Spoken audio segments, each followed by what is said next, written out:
السلام علیکم خواتین و حضرات، پروگرام ہے نور حیات اور میں ہوں آپ کا میزبان ڈاکٹر آصف جون۔ پچھلے 2 پروگراموں سے ہم مقدس یوحنا کے انجیلی بیان کے چوتھے باب میں ہیں۔ خداوند یسوع مسیح کو یہودیہ سے گلیل جانا تھا۔ راستے میں سامریا پڑتا تھا۔ ان کے زمانے کے دوسرے یہودی سامریا کو بائی پاس کر دیا کرتے تھے۔ وہ سامریا میں سے ہو کر نہیں گزرتے تھے کیونکہ وہ سامریوں کے ساتھ کسی قسم کا برتاؤ نہیں رکھتے تھے۔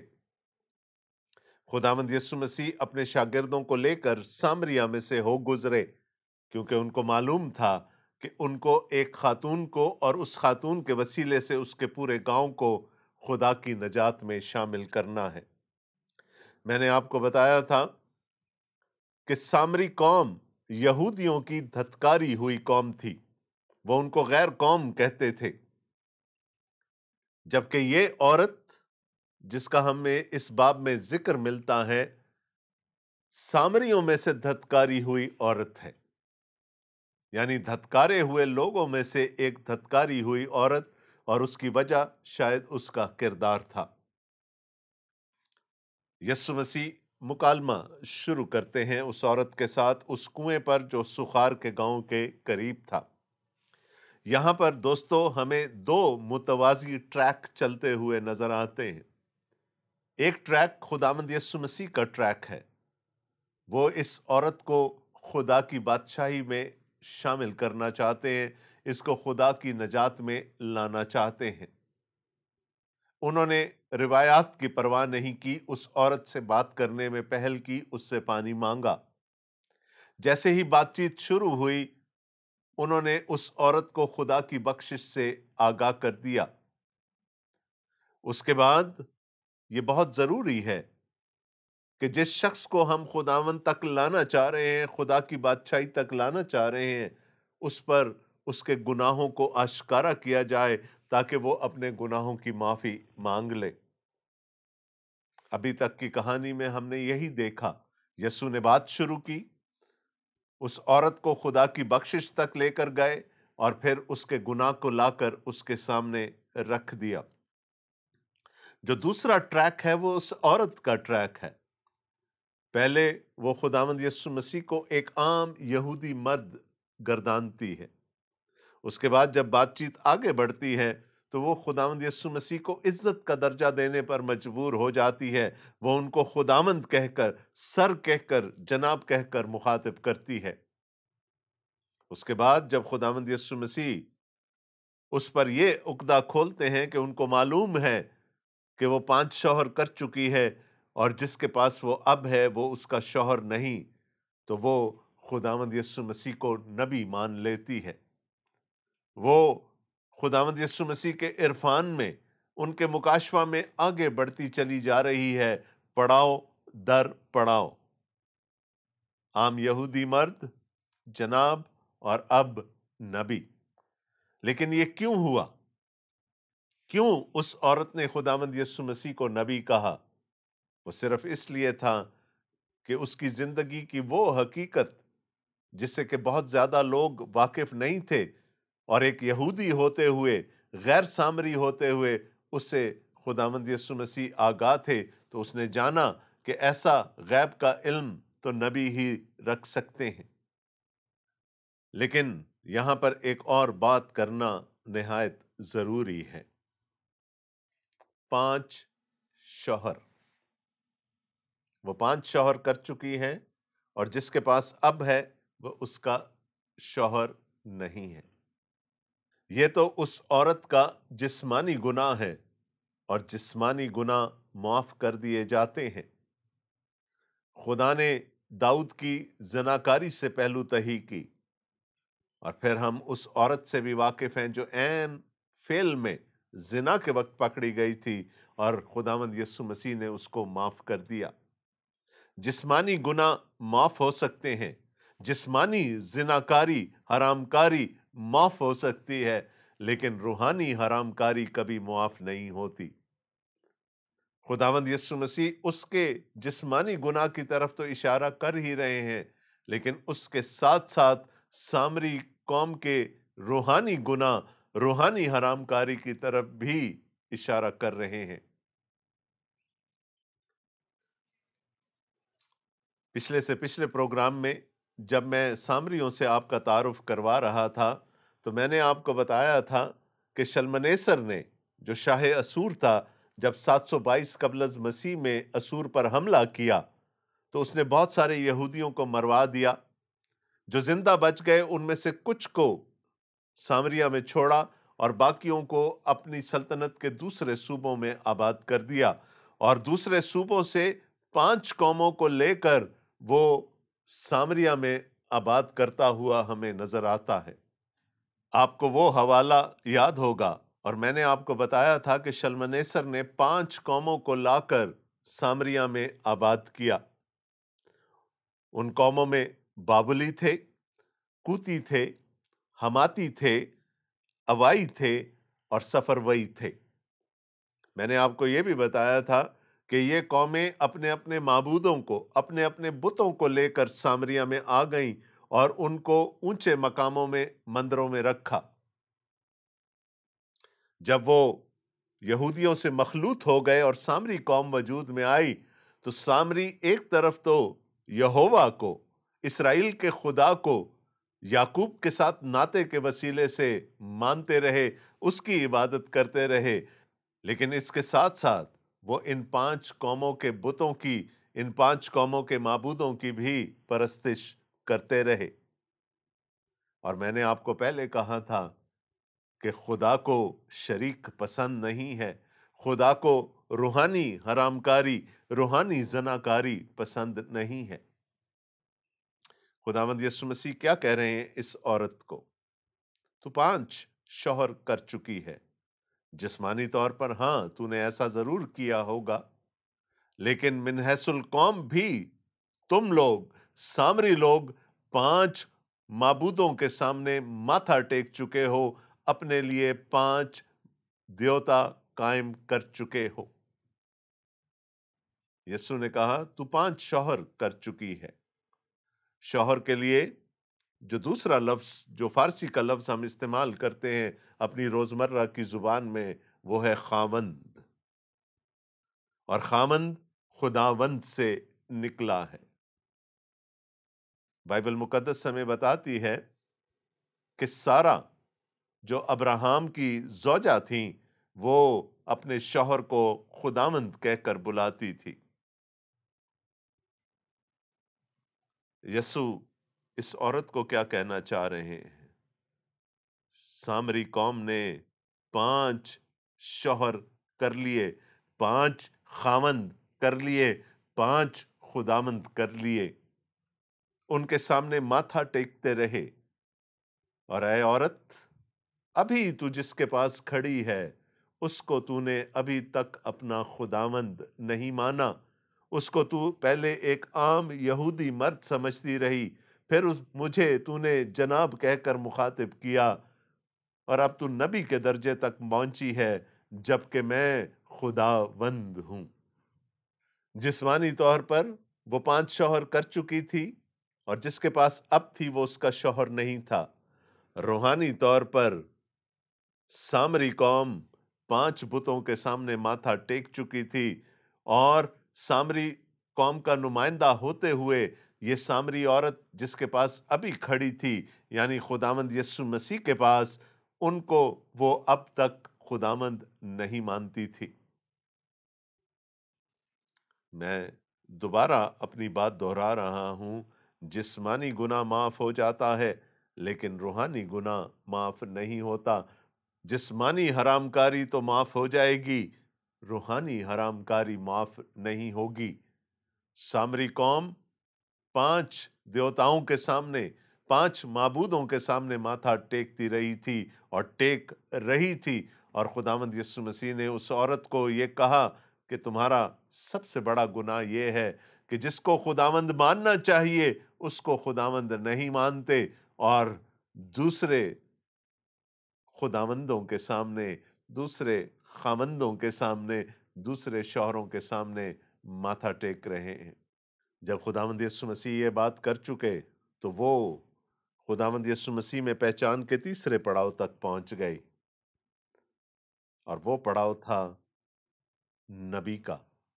یاد رکھیے کہ سامری قوم صرف بائبل مقدس کی پہلی 5 کتابوں پر ایمان رکھتی تھی۔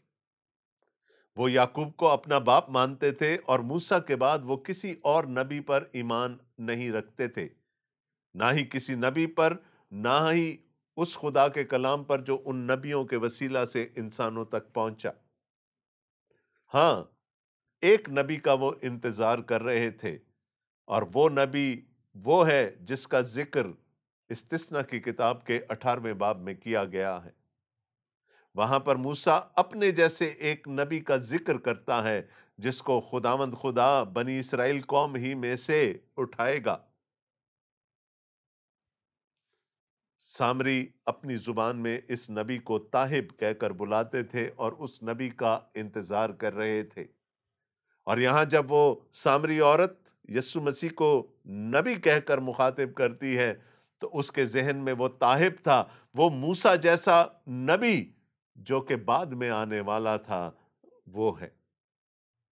بائبل مقدس ہمیں بتاتی ہے کہ یہ اشارہ خداوند یسوع مسیح کی ذات کی طرف تھا۔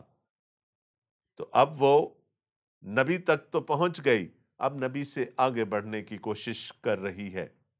یاد رہے، پہلے وہ یسوع مسیح کو ایک عام یہودی مرد سمجھی، پھر جناب کا خطاب دیا، اور اب وہ یسوع مسیح کو نبی ماننے لگ گئی۔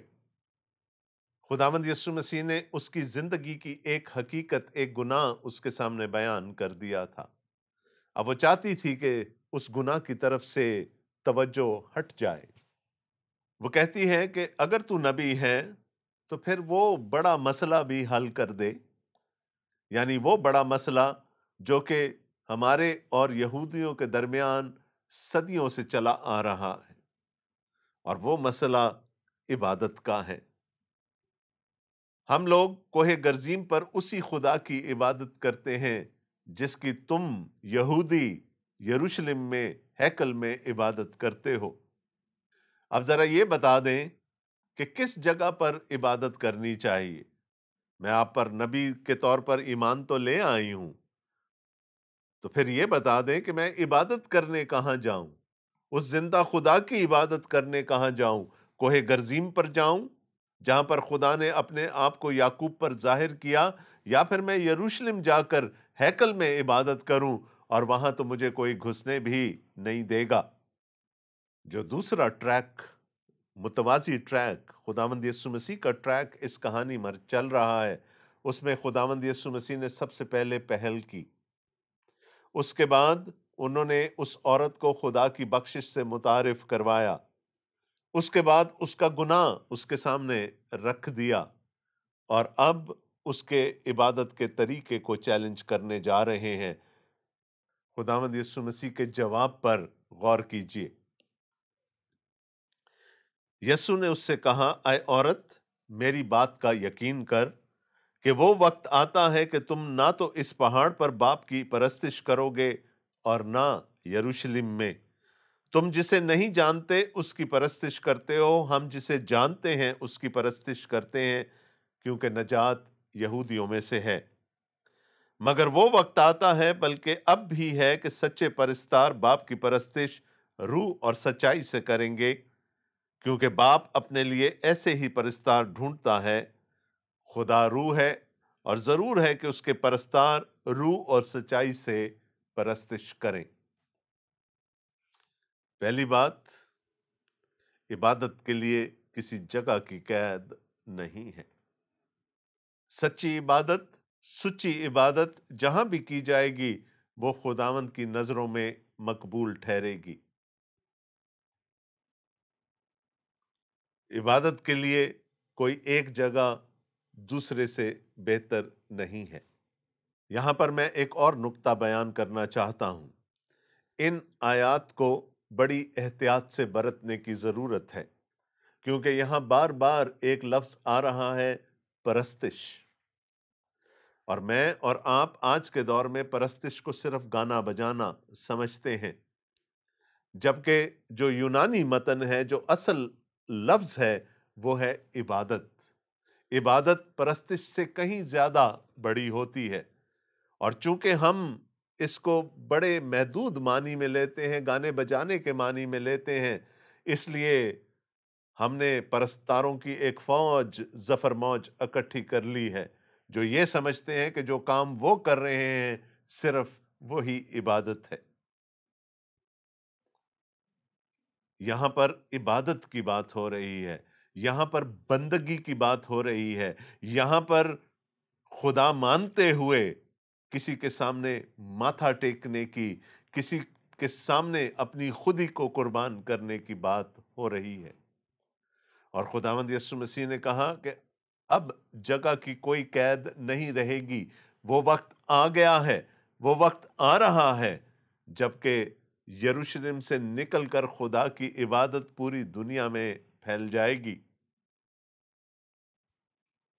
تو پہلی بات، خداوند یسوع مسیح نے کہا عبادت کے لیے کسی جگہ کی قید نہیں، عبادت کے لیے کسی رسوم و رواج کی قید نہیں، عبادت کے لیے کسی شخصیت کے پیچھے عبادت کرنے کی قید نہیں۔ آج ہماری عبادت اس کے بالکل برعکس ہے۔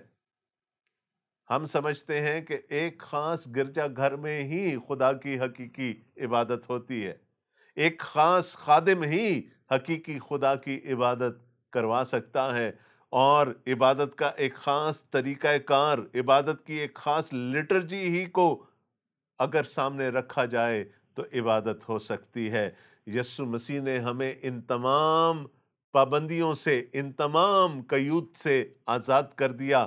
حقیقی عبادت جگہ کی محتاج نہیں، حقیقی عبادت رسوم و رواج کی محتاج نہیں، حقیقی عبادت کسی ایک شخص کے پیچھے عبادت کرنے کی محتاج نہیں۔ یسوع مسیح نے کہا عبادت کے لیے ایک چیز کا ہونا نہایت ضروری ہے جس کے بغیر عبادت مکمل نہیں ہو سکتی، اور وہ ہے اس معبود کا عرفان، اس کی پہچان جس کی ہم عبادت کر رہے ہیں۔ انہوں نے اس سامری عورت سے کہا تم جسے نہیں جانتے اس کی عبادت کرتے ہو، تمہارا خدا کے متعلق مکاشفہ بہت محدود ہے، تم نے اپنے آپ کو یعقوب پر لا کر روک لیا، تم نے اپنے آپ کو بائبل مقدس کی پہلی 5 کتابوں تک لا کر روک لیا، تمہارا خدا کے بارے میں عرفان، خدا کے بارے میں علم نہایت ہی محدود ہے، جبکہ ہم یعنی یہودی نہ صرف بائبل مقدس کی پہلی 5 کتابوں کو بلکہ پرانے عہد کی پوری کتابوں کو، نہ ہی صرف موسیٰ کو بلکہ اس کے بعد آنے والے ہر ایک نبی کو اور اس کے صحیفے کو مانتے ہیں۔ ہمارے پاس خدا کا زیادہ اچھا عرفان، خدا کا زیادہ علم موجود ہے، ہم جسے بہتر طور پر جانتے ہیں اس کی عبادت کرتے ہیں۔ تمہاری عبادت مخلوط ہو چکی ہے، تم بتوں کی پرستش کرتے ہو، جبکہ ہم صرف اور صرف ایک زندہ خدا کی عبادت کرتے ہیں۔ یسوع کے کہنے کا مقصد یہ تھا کہ معبود کو جانے بغیر، وہ جس کی پرستش ہم کر رہے ہیں، جس کی عبادت ہم کر رہے ہیں، اس کو جانے بغیر ہماری عبادت کا کوئی حاصل وصول نہیں ہو سکتا۔ اگر ہم اس معبود کو ہی نہیں جانتے جس کی عبادت کرتے ہیں تو پھر ہماری عبادت بے معنی ہے۔ خدا کی پہچان، خدا کا عرفان، اور اسی لیے یسوع نے کہا کہ خدا کا حتمی مکاشفہ میں لے کر آیا ہوں، اور میرے بغیر تم خدا کو حقیقی طور پر نہیں جان سکتے، اور جب تک اس کو حقیقی طور پر نہیں جانو گے تو تم اس کی کیسے حقیقی عبادت کر سکتے ہو؟ اور یسوع نے کہا وہ وقت آتا ہے، بلکہ اب ہے کہ سچے عبادت گزار روح اور سچائی سے خدا کی عبادت کریں گے۔ پرانے عہد کے لوگ خدا کو ایہود کے طور پر جانتے تھے، ایک کے طور پر جانتے تھے، لیکن یسوع مسیح نے کہا اب وہ وقت آ گیا ہے کہ اب خدا کو، اسی خدا کو، یہوہ خدا کو مکمل طور پر جانا جا سکے، اور جب تک ہم روح کو اور سچائی کو نہیں جانیں گے، جب تک ہم اس کی پرستش میں پاک روح کو اور بیٹے کو نہیں شامل کریں گے، ہم مکمل طور پر اس کی عبادت نہیں کر سکتے۔ روح اور سچائی سے عبادت ہونا ضرور ہے، پورے خدا کی عبادت ہونا ضرور ہے۔ خدا کی عبادت اسی وقت مکمل ہوگی جب خدا باپ، خدا بیٹے اور خدا روح القدس کی پرستش، عبادت اکٹھے کی جائے گی۔ جب بیٹے کے وسیلے سے اور پاک روح کے وسیلے سے خدا باپ کی پرستش کی جائے گی، عبادت کی جائے گی، تو اسی وقت وہ مکمل ہوگی۔ کہنے کا مقصد کیا ہے خداوند یسوع مسیح کا؟ خداوند یسوع مسیح نے کہا کوئی باپ کو نہیں جان سکتا، کوئی خدا کو نہیں جان سکتا جب تک وہ بیٹے کو نہ جانے، اور جب تک بیٹے کے وسیلے سے اس کو نہ جانے۔ اور اسی طرح سے پاک روح کے بغیر ہمارا خدا کے بارے میں مکاشفہ، ہمارا خدا کے بارے میں عرفان اور ہمارا خدا کے بارے میں علم محدود رہے گا۔ تو جب تک خداوند یسوع مسیح اور روح القدس سے ہم پہچان حاصل نہ کریں، ہم خدا کی حقیقی عبادت نہیں کر سکتے۔ بنی اسرائیل شمع پڑھا کرتے تھے، سن اے اسرائیل، خداوند تیرا خدا ایک ہی خداوند ہے۔ لیکن اب جب خدا کا عرفان غیر قوموں کے لیے عام ہونے کے لیے جا رہا تھا، تو اب ضروری تھا کہ خدا کو اس کی بھرپوری میں جانا جا سکے، اور خدا کو اس کی بھرپوری میں خداوند یسوع مسیح اور روح القدس کے بغیر نہیں جانا جا سکتا۔ خدا روح ہے، اور ضرور ہے کہ اس کے پرستار روح اور سچائی سے پرستش کریں۔ میں پھر کہہ رہا ہوں، یہ صرف گانے بجانے کی بات نہیں ہو رہی، یہاں پر مکمل عبادت کی بات ہو رہی ہے، اپنے آپ کو اپنے معبود کے سامنے فراش کر دینے کی بات ہو رہی ہے۔ تو یسوع نے کیا کہا؟ حقیقی عبادت کے لیے جگہ کی قید نہیں، رسوم و رواج کی قید نہیں، شخصیات کی قید نہیں۔ حقیقی عبادت کے لیے ایک ہی چیز ضروری ہے کہ خدا کو مکمل طور پر جانا جا سکے۔ حقیقی عبادت کے لیے ایک ہی چیز ضروری ہے کہ جس معبود کی ہم عبادت کر رہے ہیں اس کو مکمل طور پر جانیں، اور جس معبود کی میں اور آپ پرستش کرتے ہیں، عبادت کرتے ہیں، اس کو خداوند یسوع مسیح اور روح القدس کے بغیر نہیں جانا جا سکتا۔ پیریڈ، فل سٹاپ۔ یہ ہے حقیقی عبادت۔ جب خداوند یسوع مسیح نے اس عورت کے سوال کا اتنا سیر حاصل جواب دے دیا، تو وہ کہنے پر مجبور ہو گئی، میں جانتی ہوں کہ مسیح جو خرستس کہلاتا ہے آنے والا ہے، جب وہ آئے گا تو ہمیں سب باتیں بتا دے گا۔ میں نے آپ کو کہا تھا وہ تائب کا انتظار کر رہے تھے، شاید اس نے کسی سے سن لیا ہو کہ اس تائب کا نام خرستس ہوگا، مسیح ہوگا۔ اس نے کہا ہم انتظار میں ہیں، جب وہ آئے گا تو یہ ساری باتیں ہم پر عیاں ہو جائیں گی۔ اب وہ اگلی منزل تک جانے کے لیے تیار ہو چکی ہے، اور اس موقع پر خداوند یسوع مسیح اپنا تعارف کرواتے ہیں۔ یسوع نے اس سے کہا میں جو تجھ سے بول رہا ہوں وہی ہوں۔ ایک قدم اور آگے، ایک پائدان اور اوپر وہ خداوند یسوع مسیح کی پہچان میں پہنچ گئی۔ وہ اب ان کو ایک عام یہودی مرد نہیں، جناب بھی نہیں، نبی بھی نہیں، اب وہ ان کو مسیح مان چکی ہے۔ وہ انتظار میں تھی مسیح کے، وہ انتظار میں تھی خدا کی بخشش کے، وہ انتظار میں تھی خدا کی نجات کے، اور یہاں پر خداوند یسوع مسیح نے اس سے اپنا تعارف کروا دیا۔ دوستو، وقت نہایت تیزی سے نکل گیا۔ ہم سے رابطہ کیجئے، ہم سے بات کیجئے۔ آپ کا میزبان ڈاکٹر آصف جان آپ سے اجازت چاہتا ہے۔ خدا حافظ.